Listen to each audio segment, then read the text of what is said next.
मुसलमानों के मुस्तकबिल के साथ खिलवाड़ कर रहे हो। आज मैं यहाँ पर हूँ मेरे भाई, मैं उनकी मुखालफत नहीं कर रहा, मैं कैसे शख्स की मुखालफत कर रहा हूँ जिस चेहरे पर फरेब और मक्कारी का नकाब है, जो खुद को औरंगाबाद का शाहरुख खान कहता है। अरे मेरे भाई, मेरी माँ बहनें सुन रही है, हम लोग उस लीडर को मानने वाले हैं। ये चंद वोटों से मुंतखब बनकर ये हुक्मरान हमारे वोटों से मुंतखब होकर अब ऐवान में जाते हैं और अपने जिस्म पर मखमली कपड़ा ओढ़कर चेहरे पर काला चश्मा लगाकर आवाम के मसले और मसाइल को हल नहीं करते। अरे हम लोग उस लीडर को मानने वाले हैं, हजरत उमर को मानने वाले हैं। जरा सोचिए, ये चंद वोटों से मुंतखब हुक्मरान एक बेटे के खातिर यहाँ जमा हुए हैं। मैंने आपको दावत दी थी, आप यहाँ मौजूद हैं, मैं आपका एहसान मांग और शुक्रगुजार। मेरी माओ बहनों, मैं दलित समाज का भी शुक्रगुजार हूँ, मराठा समाज का भी शुक्रगुजार हूँ, क्योंकि साहब मैंने सोचा था, मैं जानता हूँ अपने आसिम भाई की इस बात की गुजारिश करेंगे कि बच्चों को क्या प्रॉब्लम है, समझ जाइए ना, समझ जाइए। सुनिए, वक्त बहुत कम है। मेरा कहना यह है कि भारत देश में सियासत एक समाज से नहीं हो सकती। एक समाज के नाम पर हम इख्तियार में नहीं पहुंच सकते। इसीलिए मैंने बहुत मेहनत करके 2019 में प्रकाश अम्बेडकर साहब को और इमाम को एक किया था। मगर अफसोस की बात है कि ये यूपी टिकी नहीं। आज समाजवादी पार्टी उसी मकसद पर चल रही है कि समाज के तमाम तबकात को साथ में लेकर हम चल सकेंगे। अजीजा ने गिरामी, दलितों का मसला हो, मुसलमानों का मसला हो या ओबीसी का मसला हो, सच्चाई यह है कि ये हिंदुस्तान में, ये महाराष्ट्र में, ये औरंगाबाद में मजलूम मेरे भाई कह रहे हैं कि इंडिया टीवी में मच्छी कैसे लगा के ऐलान की यूपी तोड़ी, ये सब जानते हैं, ये सब जानते हैं। उसके कारनामे, उसके धंधे, उसकी मांगोली, उसका पाखंडीपन, उसका दलाली सब जानते।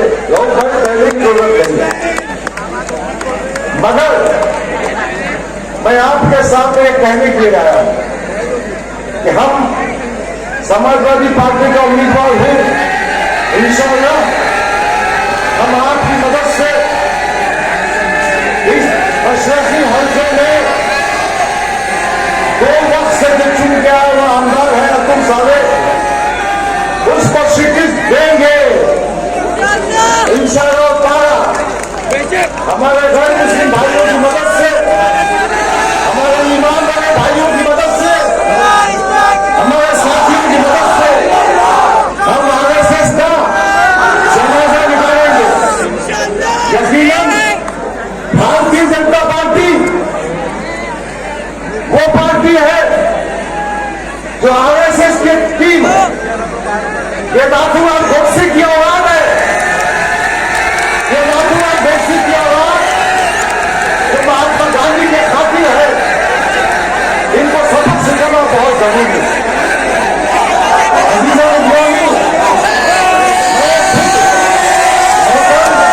अबू आसिफ साहब को सुनने के लिए जमा हुआ। मेरे आने का मकसद यह है कि मैं अबू आसिफ साहब को सुनूं, मगर 2 या 3 बातें मैं आपसे कहना चाहता हूं। मैं अपनी बहनों से, दलित समाज से और मुसलमानों से कहना चाहता हूं, एक एमएलए को 1 महीने में 60,000 तनख्वाह मिलती है। मैंने ये अहद किया है, मैंने ये तय किया है और इसका वादा मैं आपके सामने कर रहा हूं, अबू आसिम आजमी को गवाह रखकर, कि मेरी तनख्वाह का मैं एक पैसा भी नहीं उठाऊंगा। ये पैसों का फंड बनाऊंगा। साल में तकरीबन 32 लाख जमा होते हैं और ये फंड से मेरे गरीब बहनों की, मेरे बच्चों की, नौजवानों की, जरूरतमंदों की बिना लिहाज मजहब और मिल्लत मैं मदद करूंगा। एक ट्रस्ट बनाऊंगा। पैसा कमाने को नहीं आया, मैं डिक्लेयर कर रहा हूं, 10 साल की जो तनख्वाह होगी हर महीने बैंक में जमा कर दी जाएगी। एक कमेटी बना दी जाएगी, आपकी कमेटी, जो ये तय करेगी कि कौन मुस्ताद है, किसको कितने पैसे देना चाहिए। और ये भी कहना चाहता हूं, अगर किसी मुसलमान बच्चे पर, किसी गरीब पर, ओबीसी पर महाराष्ट्र की पुलिस जुल्म करती है, आपका एक फोन कॉल काफी है। गफ्फार साहब ने खुद दौड़कर पुलिस स्टेशन आएगा।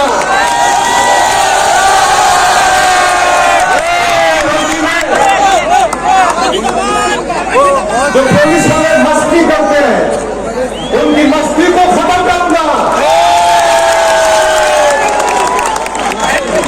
पुलिस का नाइंसाफी और जुल्म के खिलाफ एक चट्टान बनकर खड़े होगा। अधिकारी गिरामी, एक बात और कहना चाहता हूं कि हमारे इलाके में मशरकी हल्के असेंबली में जो स्कूल है, वो जिला परिषद के हो या म्यूनिसिपालिटी के हो या प्राइवेट की स्कूल हो, इनका म्यार ऊंचा करने का काम करूंगा। किसी बच्चे को प्राइवेट स्कूल में जाकर मोटी फीस देने की जरूरत नहीं होगी। मैं वादा कर रहा हूं और मैं वादे में भी पक्का हूं और निपटने में भी पक्का हूं। सही बात है। अल्लाह ने जो ताकत दी है, अल्लाह रब्बुल इज्जत का एहसान है कि जो बात मैं ध्यान लेता हूं ना, उस पर अमल भी करता हूं। आज अस्पतालों का मसला है, इंशाअल्लाह ताला हम अपने फंड से, हुकूमत की मदद से हर महीने में अस्पताल बनाएंगे, मोहल्ला क्लिनिक बनाएंगे। आप परेशान मत करिए। मेरा भाई अबू आसिम महाराष्ट्र का कैबिनेट का मिनिस्टर बनेगा। अबू आसिम वो बहादुर इंसान है जिसने औरंगाबाद में हमेशा मदद की है। डॉक्टर मतीन की रिहाई का मामला हो या मराठवाड़ा में खाजा यूनुस को पुलिस कस्टडी में मौत का मामला हो या अल्ताफ की मदद करने का मामला हो, आसिम साहब मैं नहीं, पूरा महाराष्ट्र आपका एहसान बन गए। तो मैं कह रहा था कि अबू आसिम जब महाविकास अघाड़ी की हुकूमत बनेगी, कैबिनेट मिनिस्टर के हल्फ लेगा और आपकी ताकत बंद करेगा। अबू आसिम मुसलमानों की मदद करेगा ही, मेरे दलित बहनों को, मेरे दलित भाइयों को, मेरे ओबीसी भाइयों को भी बताना चाहता हूं, इंसाफ की जंग में अबू आसिम आपके साथ खड़े होगा। 8 सीटें हमने खड़ी किया और इसका आपका IME एक जो आपसे टायर है, तो जो कई सीटें जो आपने डबल खड़ी करी है। नहीं, राजनीति में एक लफ्ज है फ्रेंडली फाइट, मैत्री पूरी लड़त, तो वही है। 2 सीटें हमारी वो है, बाकी 6 सीटें हमारी और है। और हमारा लड़ना जरूरी इसलिए है कि हम इस देश की 3री बड़ी पार्टी है। 37 MPs हमारे चुन कर आए। हमारा टेम्पो भी तो हाई है ना, तो हम अपनी पार्टी को राष्ट्रीय पार्टी बनाना चाहते हैं। लेकिन कुछ लोग चाहते हैं कि हम लोग जहाँ हैं वहीं खड़े रहें, तो इसलिए हम आगे बढ़ रहे हैं। लेकिन और सीटों पर जहाँ जहाँ हम नहीं लड़ रहे हैं, उन सीटों पर चाहे मुझसे महाविकास अघाड़ी मदद मांगे या न मांगे, मुझे भगाए या कुछ भी करे, फिर मैं जाऊंगा और मदद करूंगा। आपको क्या लगता है एमआईएम इस बार किसी नंबर पर रहेगी? पता नहीं भाई, उससे उनसे पूछो ना भैया। तो ये सर, क्या होता है? आपका और महाविकास आघाड़ी का मैनिफेस्टो सेम है क्या? हाँ बिल्कुल मिलता जुलता है। एक उनकी आपके मैनिफेस्टो के 2-4 जो को वो बताइए। नहीं, मेरे मैनिफेस्टो में ये है कि हमने उसमें कहा कि जो भी मतलब हुजूर सल्लल्लाहु अलैहि वसल्लम हो या जो बड़ी पर्सनालिटीज जो है, हाँ उस नाम के बारे में जो गलत बोलेगा ना उस पर UAPA लगना चाहिए। हमारे यहाँ ये है, हमारे में 5% रिजर्वेशन हमको मिलना ही चाहिए। हम 10 की मांग कर रहे हैं। क्यों मांग कर रहे हैं? हम मांग इसलिए कर रहे हैं कि राजेंद्र सच्चर कमेटी, जो राजेंद्र साहब सुप्रीम कोर्ट के जज थे, रंगनाथ मिश्रा सुप्रीम कोर्ट के जज थे, IAS अफसर थे रहमान साहब, इन सब ने पूरा देश का सर्वे करने के बाद ये कहा है। अब ये लोग कहते हैं धर्म के नाम, अरे बुद्धू लोग, हम धर्म का नाम मांग नहीं रहे हैं। हम धर्म का नाम कहाँ मांग रहे हैं? हम मांग रहे हैं जो मुस्लिम डिप्रेसिव हैं, जो मुस्लिम निचले तबके के हैं, दबे कुचले हैं, और जिसको कोर्ट ने माना है उसके रिजर्वेशन मांग रहे हैं।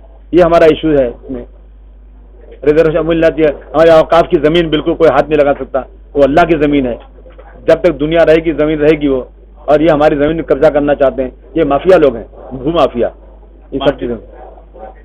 मार्टीकडे दुर्लक्ष करता येईल शासन तर त्या संदर्भात आपण काय म्हणा माटी हो गया ना, माटी हो गया। माटी तो हमने पार्टी की तरफ से माटी भी हो गया है।